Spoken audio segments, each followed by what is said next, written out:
C'est au nom de Dieu qui est Père, Fils et Saint-Esprit que je vous salue. Dans l'amour et dans la joie, notre Seigneur nous réunit. Le Seigneur est celui qui nous appelle à venir vers lui. C'est lui qui nous rassemble et nous réconcilie, qui nous unit. Que sa présence soit parmi nous. Voici la parole qui nous est offerte pour ce temps, pour vivre ensemble, pas seulement pour ces quelques minutes, mais aussi pour notre vie, à travers l'évangile de Luc au chapitre 19. Il nous est dit: le Fils de l'homme est venu chercher et sauver tout ce qui était perdu. Comme un père est tendre pour ses enfants, le Seigneur est tendre pour tous ceux qui le craignent. Alléluia.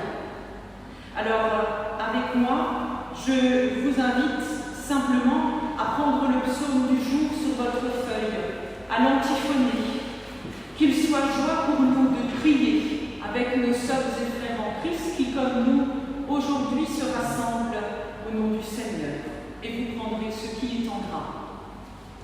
Bénis le Seigneur, mon âme. Que ton être bénisse son saint nom. Bénis le Seigneur, ô mon âme. Et lui au cœur ce bienfait. C'est lui qui pardonne toutes tes offenses. Et te guérit de tous tes maux. Il réclame ta vie à la tombe. Et te redonne la langue de tendresse. Il comble de bien tes vieux jours. Et renouvelle comme l'air ta jeunesse. Le Seigneur est miséricordieux et bienveillant. Lors à la terre et la main. Il n'agit pas envers nous selon nos fautes, Ni selon nos forces. comme les cieux dominent la terre, Fort est son amour qui nous le craint. aussi loin qu'est l'Orient de l'Occident, Il met loin de nous nos péchés. comme un père est tendre pour ses enfants. Le Seigneur est tendre pour ceux qui le craignent. Alors, entrons en célébration avec le Seigneur à travers le premier cantique qui a 4 strophes et que je vous propose d'entonner. Laisse-nous, Seigneur, entrer dans ta maison. Et pour nos internautes, c'est le numéro dans l'arc-en-ciel 219. On peut se lever pour chanter.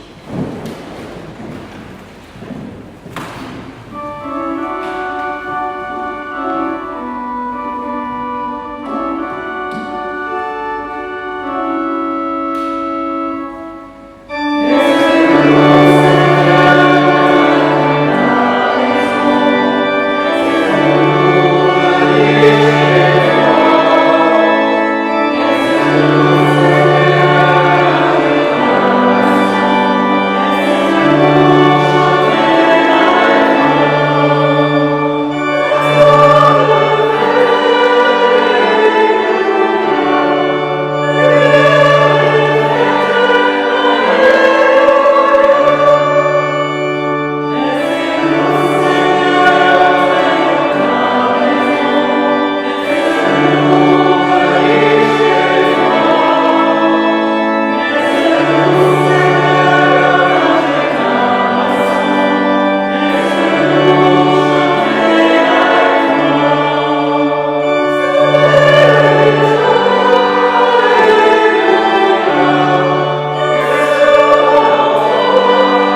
Ben oui, parce que quand on est parti, quand on est motivé, qu'on est dedans, on aurait pu le chanter encore plus longtemps. Et cette dernière parole, l'homme est sauvé, alléluia, ressuscité, alléluia. Ce n'est pas seulement une parole de vie qui nous est adressée à Pâques, mais Pâques, ce n'est pas non plus seulement chaque dimanche.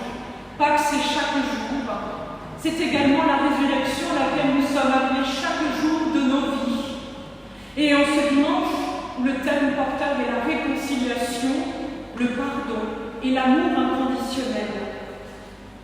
Oui, prions le Seigneur et demandons-lui pardon. Seigneur notre Dieu, voilà, nous sommes là devant toi, tels que nous sommes.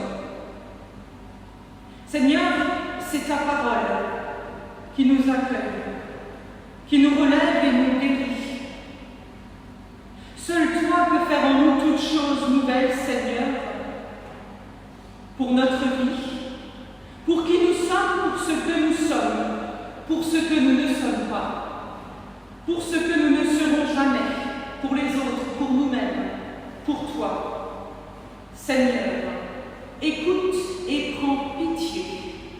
Kyrie eleison. Sœurs et frères en Christ, Dieu notre Père nous fait miséricorde. C'est un très vieux mot, très ancien, utilisé étant entendu par des milliers de chrétiens de par le monde des siècles. Mais ce mot est tellement porteur de sens, porteur d'amour, porteur de pardon, signe de réconciliation. Car en Christ, Dieu nous pardonne tous nos manquements. Et c'est l'apôtre Paul qui écrit d'ailleurs « Dieu était dans le Christ, réconciliant le monde avec lui-même et mettant en nous la parole de réconciliation. » Alors avec tous ceux qui, comme nous, mettent leur confiance en Dieu, rendons grâce au Seigneur et chantons ensemble notre reconnaissance pour son amour. Alors je vous invite à tourner la feuille et à entonner avec moi les 2 strophes du chant pour cet immense bonheur. Alléluia.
Accorde-nous d'entendre ta voix, celle qui nous appelle auprès de toi.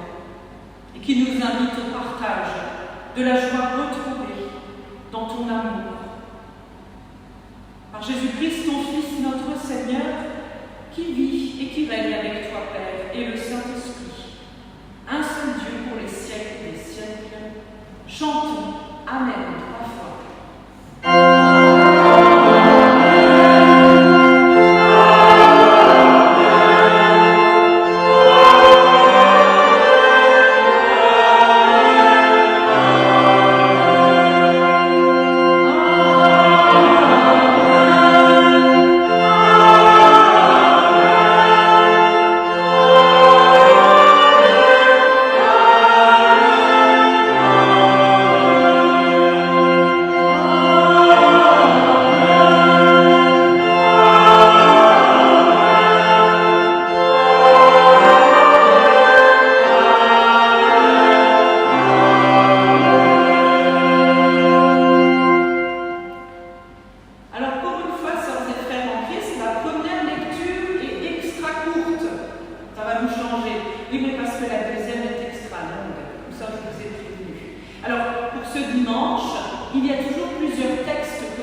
Et voici le gros morceau. Vous connaissez certainement ce passage. Il aurait été encore plus long d'après notre proposition de plan de lecture biblique, mais je vous ai gardé le meilleur. Si je vous dis le Fils perdu et retrouvé, ou le Fils prodigue, Évangile de Luc au chapitre 15. Jésus dit encore, un homme avait 2 fils. Le plus jeune dit à son père, mon père, donne-moi la part de notre fortune qui doit me revenir. Alors le père partagea ses biens entre ses 2 fils. Peu de jours après cela, le plus jeune fils vendit sa part de la propriété et partit avec son argent pour un pays éloigné. Et là, il vécut dans le désordre. Il dissipa ainsi tout ce qu'il possédait. Et quand il eut tout dépensé, une grande famine survint dans ce pays. Alors il commença à manquer du nécessaire. Il alla donc se mettre au service d'un des habitants du pays, qu'il envoya lui dans ses champs pour garder les cochons. Il aurait bien voulu se nourrir des fruits du caroubier que mangeaient les cochons, mais personne ne lui en donna. Alors il se mit à réfléchir sur sa situation et se dit « Tous les ouvriers de mon père ont plus à manger qu'il n'en faut, tandis que moi, ici, je meurs de faim. Je veux repartir chez mon père. Je lui dirai, mon père, j'ai péché contre Dieu et contre toi. Traite-moi donc comme l'un de tes ouvriers. » Et il repartit chez son père. Tandis qu'il était encore assez loin de la maison, son père le vit et il eut profondément pitié. Il courut à sa rencontre, le serra contre lui et l'embrassa. Le fils lui dit alors, mon père, j'ai péché contre Dieu et contre toi. Je ne suis plus digne que tu me regardes comme ton fils. Mais le père dit à ce serviteur, dépêchez-vous d'apporter la plus belle robe et mettez-la lui. Passez-lui une bague au doigt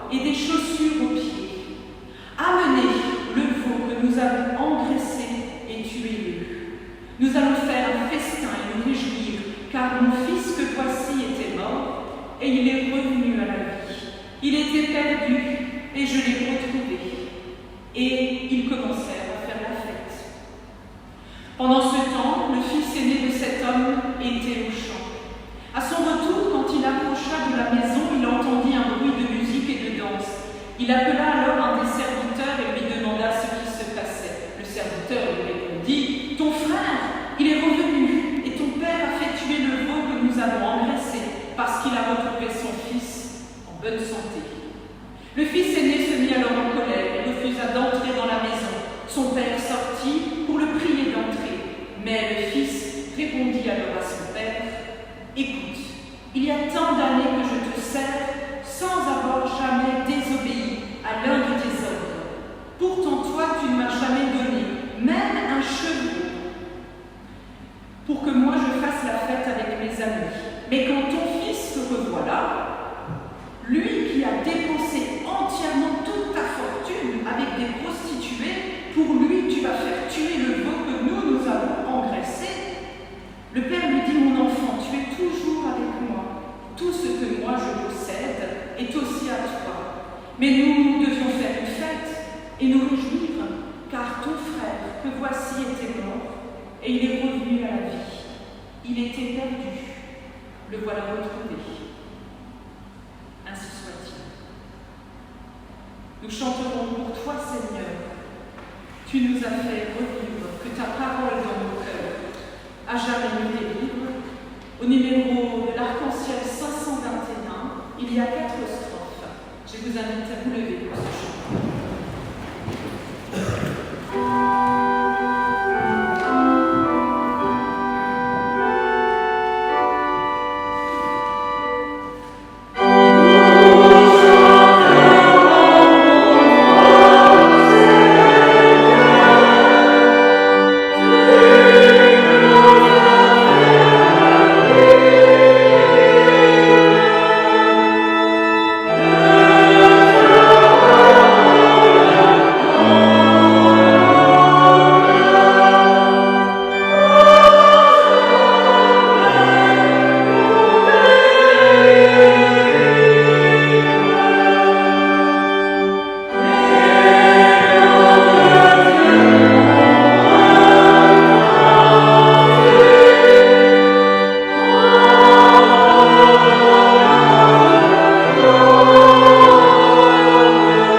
Connaissez ça?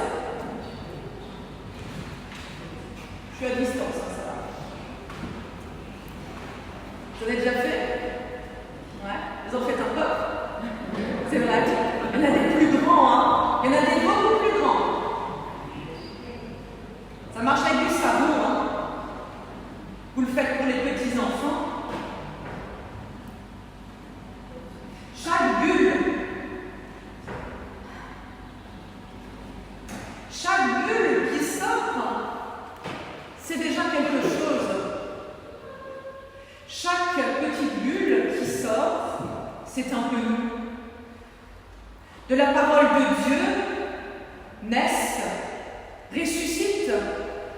des hommes et des femmes. T'inquiète pas, Elisabeth, ça sèche. Ne t'inquiète pas. De la parole de Dieu et des témoignages dans nos vies surgissent des bulles de vie inattendues, plus petites, minuscules. Des fois, elles cassent. Des fois, nos vies sont cassées. Des fois, nos vies sont brisées. Des fois, souvent, nos vies et nous sommes dans l'erreur. Alors on veut tout effacer. On ne veut pas que ça se voie. On veut tout enlever. Faire table rase avec Dieu. Et des fois, on en a marre de ce savon. On en a marre de cette histoire avec Dieu. Alors on ferme le couvercle. Je vais faire exprès pour la couleur. Et puis, on en a assez. On met tout. On cache tout.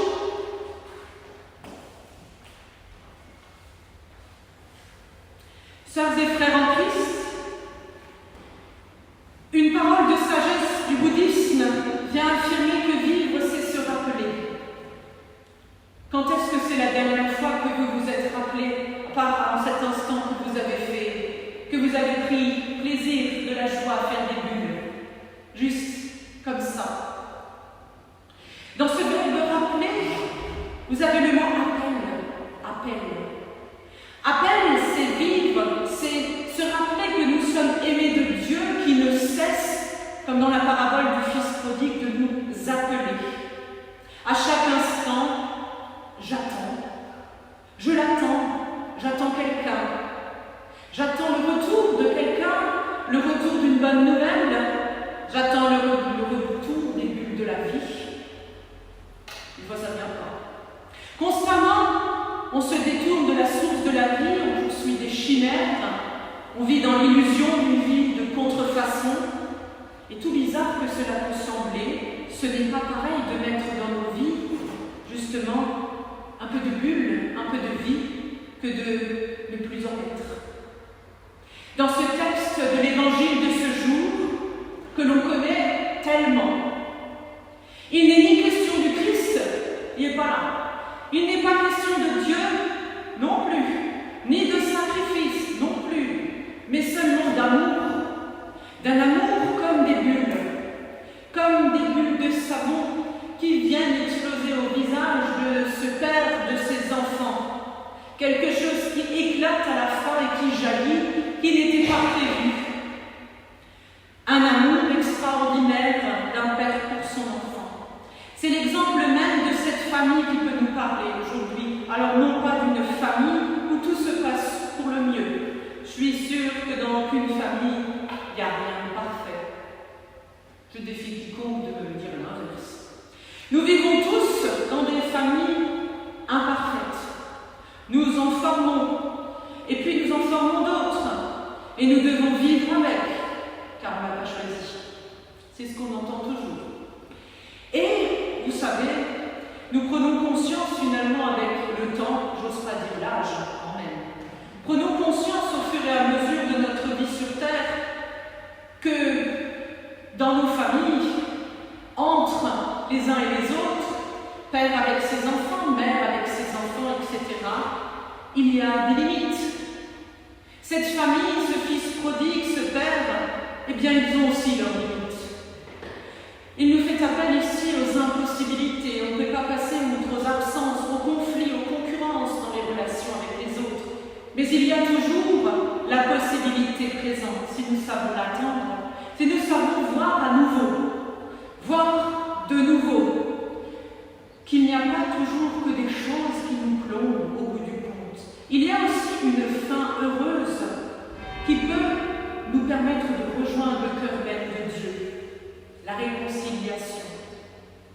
La famille présentée ici, un père et deux fils, finalement très actuels. Et oui, la mère, elle n'est pas là, complètement absente, on n'en parle jamais. Ignorée aussi dans sa personne et dans son rôle. Deux fils donc, se détestant, on va le dire clairement. T'en connaissez certainement des enfants qui se détestent dans les familles, pour des raisons héritage, dispute, on ne sait même plus pourquoi. Il y a le fils cadet qui veut partir, le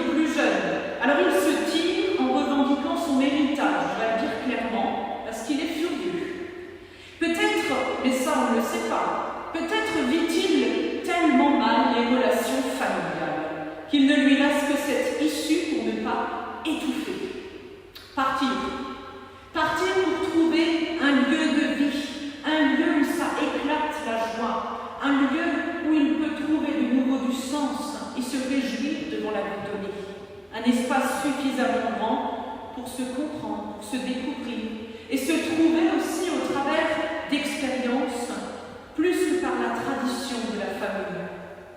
Peut-être que d'ailleurs la tradition a qualifié d'ailleurs rapidement ce qu'il disait de péché. C'était un peu trop rapide, il dit « j'ai péché contre toi ». Bon, ça se comprend quand on voit son attitude. Il n'est pas trop envie qu'on aille me dire autre chose. Son attitude est particulière, mais on oublie toujours. Et le fils aîné, lui, est-ce qu'il a une attitude meilleure? Le fils aîné, bien sous tout rapport, qui travaille. Il mène une vie exemplaire, nickel, tout roule, c'est sa vie. Mais pourquoi travaille-t-il? Ça, on ne le sait pas. Il ne prend jamais un moment pour lui, jamais d'RTT, jamais de congé. Et il travaille sans jamais comprendre finalement pourquoi il travaille. Il le fait, on le comprend à la fin, pour avoir quoi? La reconnaissance. Il veut la reconnaissance et l'admiration, peut-être l'amour de son père, mais vous voyez, il n'arrive pas à communiquer avec lui. Il veut lui démontrer que lui est le seul fils qui est digne pour être son enfant, et que son frère n'est qu'un incapable et un loser, qui est intéressé que par l'argent. Seulement intéressé par une vie faite de jouissance, quand même malsaine, en dépensant des biens familiaux acquis sur des héritages précédents et une histoire familiale importante. Et voilà le père, enfin, auprès duquel le deuxième fils, le plus jeune, eh bien ce père, il n'a pas de place, il n'a pas sa place avec le deuxième fils, puisque ce dernier s'en va. Le deuxième fils s'en va loin du père, plus que de son frère. Il s'en va de la maison, il s'en va de ses racines. Celle dont il aurait besoin pour se construire et s'épanouir comme il est. Peut-être le père ne sait pas. Peut-être le père n'a jamais appris à parler à son fils avec lui demander pourquoi son départ est aussi soudain, ce qu'il veut faire au bout du compte et comment compte-t-il s'y prendre pour trouver nourriture après avoir tout dépensé. Un père, peut-être, je le crois, au fond qui désirait aussi partir. Vous ne trouvez pas? Je suis sûre que le père avait aussi envie de se tirer. C'est sûr. Ben oui, regardons-y voir de plus près. Imaginez l'ambiance pesante à la maison, conflit, plus ou moins latent. Vous savez, le truc qui est là depuis des années, que tout le monde sait, puis ça chauffe, et ça chauffe, et de temps en temps des petits pics. Et puis, quand tout va bien, tout va bien aujourd'hui. Mais au fond de nous, on redoute le moment où quelqu'un va dire autour de la table, souvent c'est autour de la table que ça se passe après 2-3 verres, on se lâche, et là on dit le truc qu'il ne faut pas, le seul mot. Tu as tort, j'ai raison. Et quand on dit tu et je, et qu'on dit plus nous, c'est foutu, c'est là que ça commence à ne plus l'aimer. Alors on imagine facilement un père qui doit être tout aussi silencieux envers son premier fils, s'il est avec le deuxième. L'autre fait que bosser, il travaille. À aucun moment dans l'évangile, il n'est dit que les deux dialoguent. Ils sont censés travailler ensemble, main dans la main, vers un même objectif. Il n'est pas question de parler. Le fils, lui, qui ressent peut-être, le premier fils, l'aîné, qui ressent peut-être à cause de son travail permanent, justement, que lui est supérieur aux autres. Un père qui peut-être se dit que son fils est un donneur de leçons, mieux que lui-même le père. Un fils sévère, devenu sévère malgré lui-même, devenu intransigeant, devenu peu aimable, un fils difficile à aimer. Voilà une famille où personne ne se parle, où tout le monde joue un rôle. Ça vous parle, ça? Vous avez le droit d'hocher la tête ou vous le direz vous. Il faut bien continuer à vivre malgré tout, alors on va garder les apparences. Et voilà. Et voilà que le départ du deuxième vient tout briser. et son retour. Bien, ça va se faire comme un électrochoc qui est destiné à remettre la vie en marche pour permettre, par la brutalité de ce départ et de son retour, c'est très violent, c'est très violent. Je ne sais pas si vous avez déjà vécu cela dans vos familles. Quand quelqu'un part, on n'a plus de nouvelles, on se fait un sang d'encre, on s'imagine le pire, jamais le meilleur, puis on se dit qu'il a quitté ou qu'elle a quitté la maison. Mon Dieu, que va-t-il lui arriver? Et puis, il ou elle revient. Et là, la parole circule de nouveau. Vous avez peut-être entendu, et en le relisant, j'ai bien entendu moi. Le Père, au retour du Fils, ne parle pas à son Fils. Vous l'avez entendu? À qui il parle? Au serviteur. Il ne s'adresse même pas directement à lui. C'est pas la peine, car la parole ne passe pas par des mots à ce moment-là. C'est du langage non verbal. Vous vous souvenez peut-être, il le vit, courut vers lui et l'embrassa. La réconciliation. Moi aussi, j'aimerais tous vous embrasser sincèrement, mais nous devons garder nos distances. Mais là, vraiment, le Père va faire ce geste. Il y va. Il ne calcule rien. Les cœurs sont ouverts. Les cœurs sont prêts. Le Fils a tant répété. Il a répété, à fond devant les cochons. Mais oui, j'ai péché. Mais les choses ne se déroulent pas comme il l'avait prévu. Et elles ne se déroulent pas négativement. Au contraire, bien sûr, il y a la douleur du Père. Bien sûr, il y a cette crispation en le revoyant ce Fils qui revient. Il y a peut-être la difficulté de se dire « Ah mon Dieu, le voilà, qu'est-ce que je vais lui dire ?» Il ne dit rien.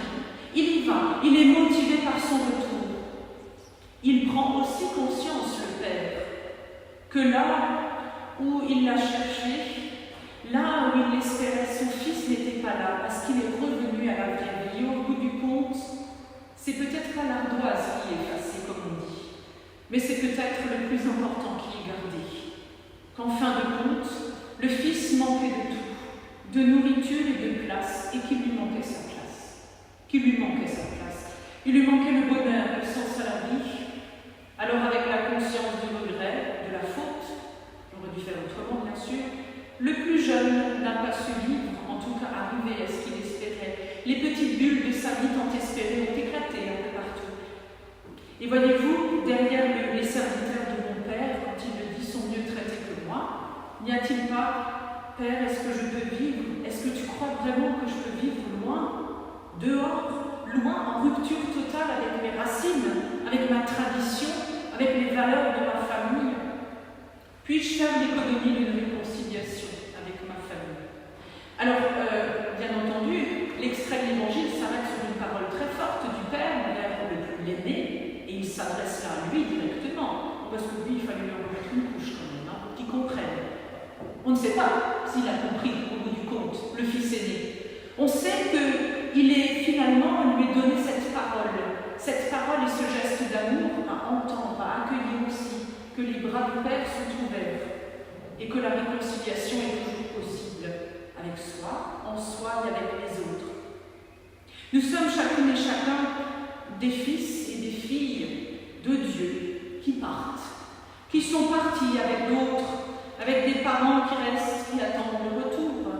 Dans l'un comme dans l'autre cas, nous avons à tendre vers la réconciliation, soit par un retour sur nous-mêmes pour constater l'erreur. Ça, c'est dur. C'est dur, franchement, c'est dur. On n'est pas parfait.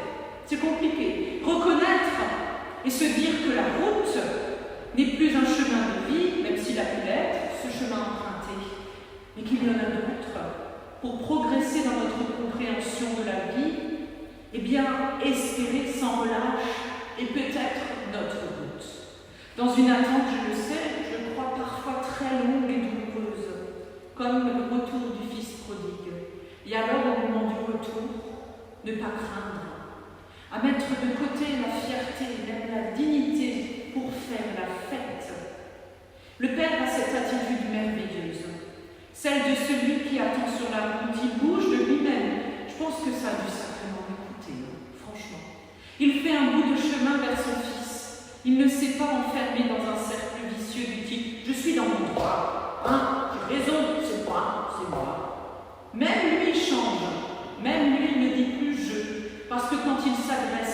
au fils aîné à la fin, il dit « ton frère ».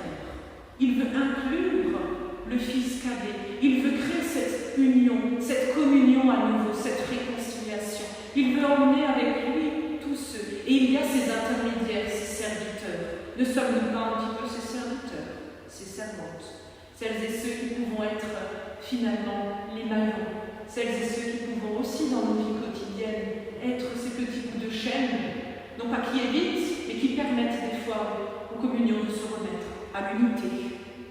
Et oui, en cela, je crois que le Père est le reflet, le Père dans l'histoire, c'est bien le reflet de Dieu, notre Père.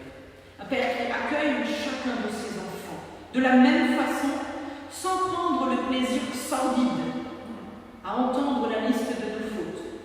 Il s'empresse d'ouvrir les bras sur notre humanité qui est meurtrie dans ce qui est vécu, blessée par nos échecs. C'est déjà assez lourd des fois de porter ce qu'on porte, si en plus il faut se charger de toutes celles des autres, déjà régler un petit peu ce que nous avons en nous. Il y a tant de ratés, tant de manquements. C'est cela la grâce, c'est accueillir. Et nous sommes invités à vivre la grâce, à l'accueillir dans nos rapports les uns avec les autres, et surtout là où nous n'espérons pas qu'elle soit. Vous voyez, le fils aîné, ses paroles sonnent justes. On pourrait déjà dire, attends, il a quand même le droit de dire qu'il n'est pas content. Mais la justice voudrait que le fils parte.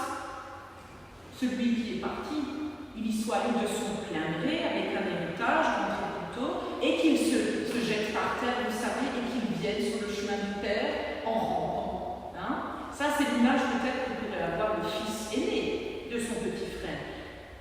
D'ailleurs, n'est-ce pas ce que ce dernier avait demandé lui-même à son Père? Ne suis-je pas digne? Mais la grâce dépasse la justice, surtout celle des hommes. En cela, elle est choquante. Sœurs et frères en Christ, il est injuste de pardonner un coupable ou de se réconcilier avec un fautif, mais c'est ce que Dieu fait avec chacun de nous. À chaque instant, il nous offre notre place pour que des bulles extraordinaires d'amour puissent naître chaque jour dans nos vies. Et qu'elle nous éclate aussi au visage pour pouvoir nous rendre compte que la grâce insoupçonnée de Dieu est partout, malgré ce que nous sommes. Alors soyez vous-même malgré vous-même. Soyez vous-même malgré vous-même. Ce n'est pas choquant pour Dieu.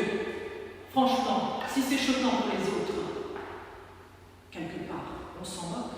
Car ce qui compte dans notre relation avec le Seigneur, c'est que Dieu puisse continuer d'avoir une place dans nos vies. Et Dieu vous aime, comme vous êtes, tel que vous êtes. Maintenant, il s'agit de grandir et de continuer la route avec lui. Et même si vous vous perdez en cours de route, quel que soit le problème, quelle que soit la chose, n'oubliez pas, Dieu vous appelle. Il vous appelle vers son amour. Alors bénissons notre Père à tous, qu'à lui soit destinée la fête en ce jour, la fête de tous les pères, par son amour, et que grâce soit donnée à tous ses enfants. Ainsi soit-il. Amen.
Seigneur en Jésus-Christ, tu appelles des hommes et des femmes à se lever pour porter au peuple de la terre la bonne nouvelle de son amour.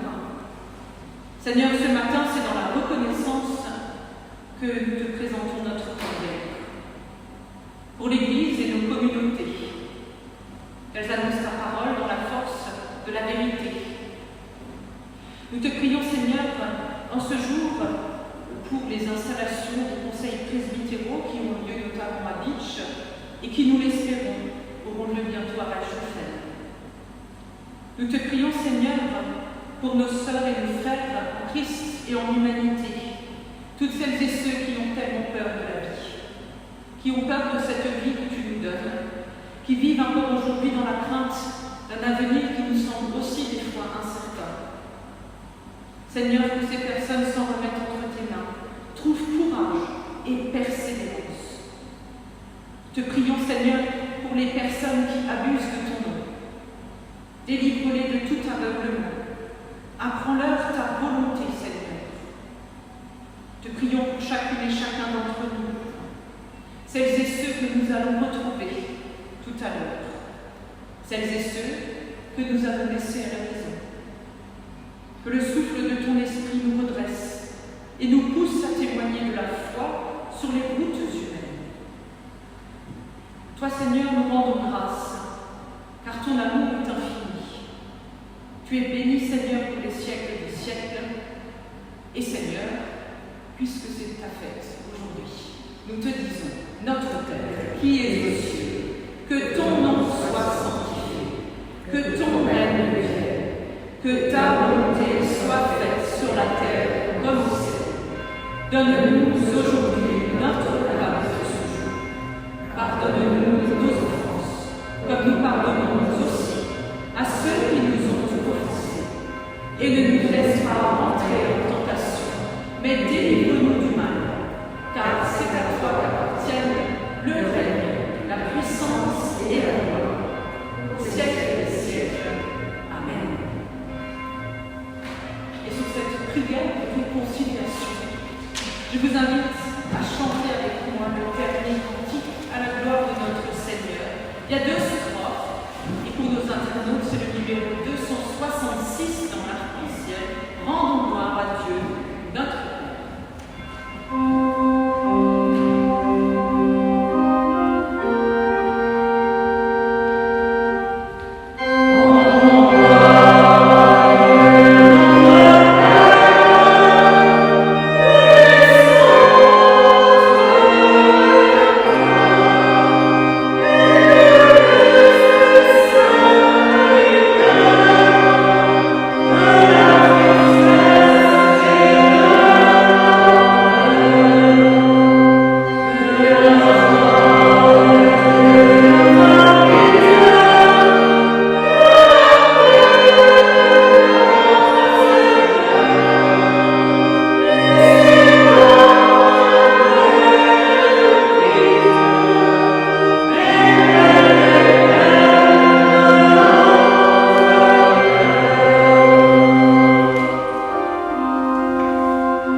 Soyez bénis, soyez en paix. Le Seigneur est avec vous. Amen.